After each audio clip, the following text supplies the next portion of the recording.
दोस्तों, इस वीडियो में हम आपको बताने वाले हैं कि सतयुग क्या होता है और फिर ये भी बताने वाले हैं कि कलयुग क्या होता है। और इसके साथ साथ सबसे जरूरी आपको ये भी बताने वाले हैं कि कलयुग में सतयुग कैसे आएगा। मित्रों, आपके लिए यह वीडियो काफी महत्वपूर्ण होने वाला है, तो इस वीडियो में आप अंत तक बने रहिएगा, क्योंकि आज आपको इस वीडियो में जो ज्ञान मिलने वाला है वो आपको और कहीं नहीं मिल पाएगा। और इस ज्ञान को अर्जित करने के बाद आपका जीवन काफी सुखमय होने वाला है।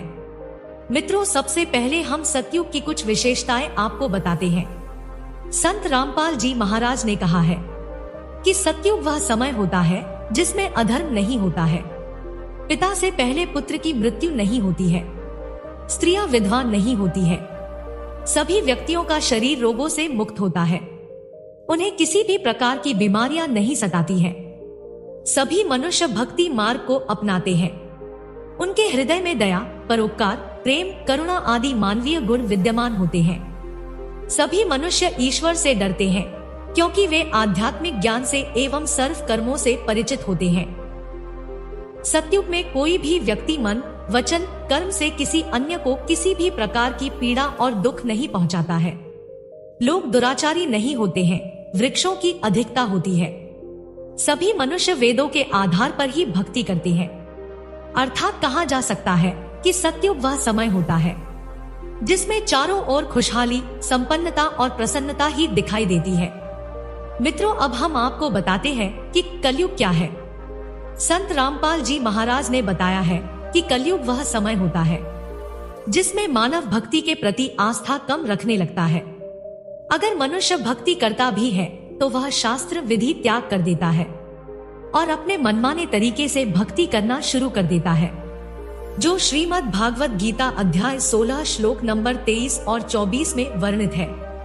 इसी कारण परमात्मा से प्राप्त होने वाला लाभ मनुष्य को प्राप्त नहीं हो पाता है और मनुष्य नास्तिक होते चले जाते हैं। कलयुग में लोग धनी बनने के लिए रिश्वत, चोरी, डकैती, विभिन्न प्रकार के अनैतिक कार्य करने लगते हैं और इस प्रकार लोग कलयुग में परमात्मा के दोषी होते जाते हैं। कलयुग में मानव परमात्मा के बनाए हुए विधान को भूल जाता है कि किस्मत में जितना लिखा है उतना ही प्राप्त होगा, किस्मत से अधिक वह प्राप्त नहीं कर पाएगा। यदि अन्य अवैध विधि से वह धन प्राप्त कर लेगा तो वह धन उसके पास नहीं रहेगा। इसे एक छोटी सी कहानी से समझते हैं। एक व्यक्ति अपने पुत्र को सुखी रखने के लिए अवैध तरीके से धन प्राप्त करता है।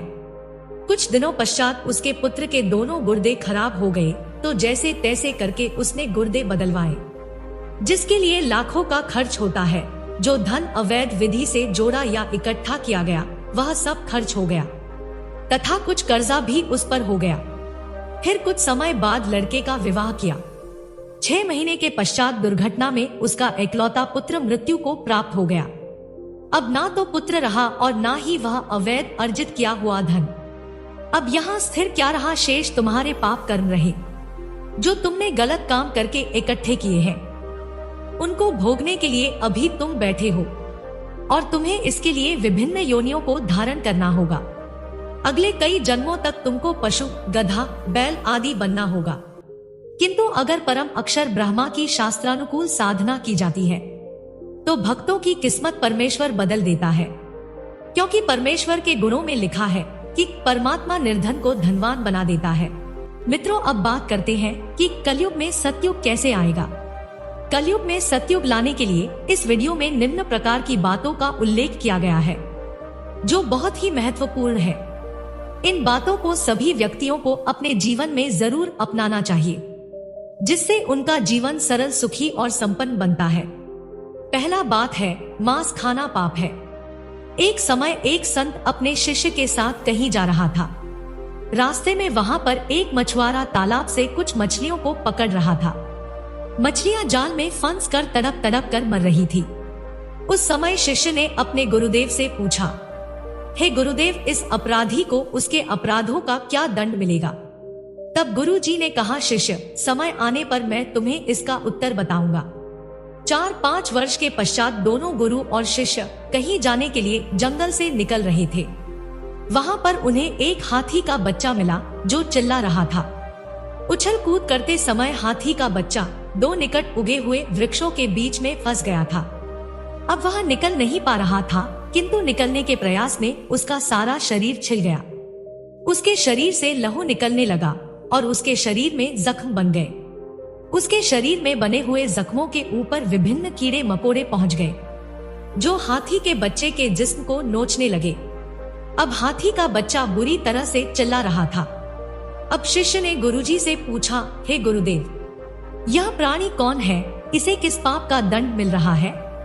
तब गुरुदेव ने कहा, पुत्र, यह वही मछुआरा है जो शहर के बाहर जलाशय से मछलियों को पकड़ रहा था। इस प्रकार से मांस खाना एक भयंकर पाप होता है, जिसका परिणाम आपको अवश्य ही भोगना पड़ेगा। इसीलिए जो व्यक्ति सतयुग की कामना करता है, उसे मांस खाना छोड़ देना चाहिए, क्योंकि अन्य जीवों में भी जीवात्मा होती है जो परमात्मा का ही अंश है। दूसरी बात है, शराब पीना पाप है। संत महात्माओं के द्वारा बताया गया है कि शराब पीने वाले को 70 जन्म कुत्ते के भोगने पड़ते हैं।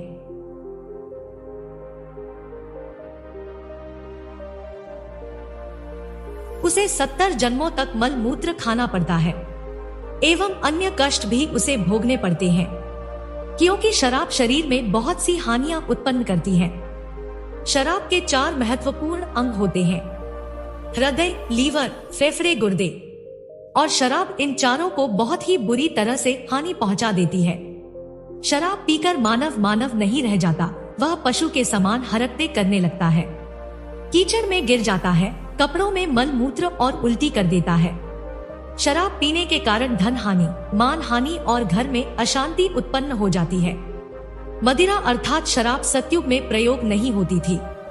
सतयुग में सभी मानव परमात्मा के विधान से परिचित थे, जिस कारण वे सुख का जीवन व्यतीत करते थे। अतः सतयुग के आरंभ के लिए व्यक्तियों को शराब पीना छोड़ देना चाहिए, जिससे उनके घर में सुख, शांति और संपन्नता का वातावरण रहेगा और वह ईश्वर के प्रिय तथा समाज में सम्मान पात्र रहेंगे। इसीलिए कहा गया है कि मदिरा पीवे कड़वा पानी 70 जन्म स्वान के जाने। तीसरी बात है, दुराचार करना पाप है। संत महाराज ने कहा है कि जो भी व्यक्ति किसी परस्त्री के साथ दुष्कर्म करता है, तो वह 70 जन्म अंधे का जीवन भोगता है। इसीलिए जो व्यक्ति बुद्धिमान होता है, वह इस प्रकार की गलती कभी नहीं करता।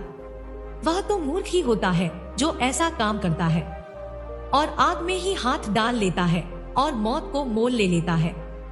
जैसे कोई व्यक्ति किसी अन्य के खेत में बीज डालता है, तो वह महामूर्ख है। बुद्धिमान व्यक्ति ऐसा कभी नहीं करता, और वही वैशागमन को ऐसा मानव जैसे कुर्डियों पर गेहूं का बहुमूल्य थैला भर कर डालाए, जबकि बुद्धिमान व्यक्ति यह नहीं करता है। यह तो केवल महामूर्ख, निर्लज्ज, शराबी और घमंडी व्यक्ति ही करते हैं। इसीलिए यह विषय विचार करने योग्य है। जो पदार्थ शरीर से नाश होते हुए आनंद का अनुभव कराता है, यदि वह शरीर में सुरक्षित रखा जाए तो कितना आनंद देगा। दीर्घायु, स्वास्थ्य शरीर, स्वस्थ मस्तिष्क, शूरवीरता तथा स्फूर्ति प्रदान करता है। जिस पदार्थ से अनमोल बच्चा प्राप्त होता है, उसका नाश करना बच्चे की हत्या करने के तुल्य है। इसलिए दुराचार करना तथा अनावश्यक भोग विलास वर्जित है, और यह सभी कलयुग के लक्षण होते हैं। चौथी बात है, तंबाकू का सेवन पाप है। जिस तरह से एक बार शराब पीने पर 70 जन्म कुत्ते के भोगने पड़ते हैं, फिर वह मल मूत्र खाता पीता फिरता है। परस्त्री गमन करने पर 70 अंधे जन्म भोगना पड़ता है। मांस खाने वाला भी महाकष्ट का भागी होता है। उपरोक्त सर्व पाप 100 बार करने वाले को जो पाप होता है, वह एक बार हुक्का पीने वाले अर्थात तंबाकू सेवन करने वाले को प्राप्त होता है। तंबाकू सेवन करने वाले हुक्का, सिगरेट, बीड़ी या अन्य विधि से सेवन करने वाले तंबाकू खाने वालों को क्या पाप लगेगा? वह घोर पाप का भागी होगा। एक व्यक्ति जो तंबाकू सेवन करता है, जब हुक्का या बीड़ी, सिगरेट पीकर धुआं छोड़ता है, तो वह धुआं उसके छोटे छोटे बच्चों के शरीर में प्रवेश करके हानि करने लगता है, और वह बच्चे शीघ्र बुराई को ग्रहण करने लगते हैं तथा उनका स्वास्थ्य बिगड़ जाता है। इसीलिए सतयुग का प्रारंभ करने के लिए तंबाकू का सेवन पूर्ण रूप से त्याग देना चाहिए। जिस कारण से मनुष्य का शरीर तथा मस्तिष्क स्वास्थ्य रहता है। इसी के साथ ऐसी विभिन्न प्रकार के पाप कर्म हैं, जिन्हें मनुष्य को त्याग देना चाहिए, जिनमें चोरी, डकैती, रिश्वतखोरी आदि कई प्रकार के पाप आते हैं। इन पाप कर्मों के स्थान पर लोगों में ईमानदारी, दया भावना, करुणा, प्रेम, ईश्वर की भक्ति आदि गुण विद्यमान होने चाहिए। लोगों को एक दूसरे के सुख दुख को समझना चाहिए। इन सभी के साथ ही कलयुग में सतयुग का फिर से आगमन होगा। दोस्तों, इस वीडियो को आप कितने लाइक देंगे? जानकारी पसंद आई हो तो एक लाइक तो बनता है। आपका एक लाइक हमारे लिए बहुत ही कीमती है। आज के वीडियो में बस इतना ही। दोस्तों, अगर आपको यह वीडियो पसंद आया है तो वीडियो को लाइक करिएगा, दोस्तों को शेयर जरूर करिएगा और चैनल को सब्सक्राइब करके बेल आइकन को जरूर दबा दीजिएगा, ताकि आने वाले सभी नॉलेजेबल वीडियो आपको सबसे पहले मिले। दोस्तों, मिलते हैं अगले वीडियो में। धन्यवाद।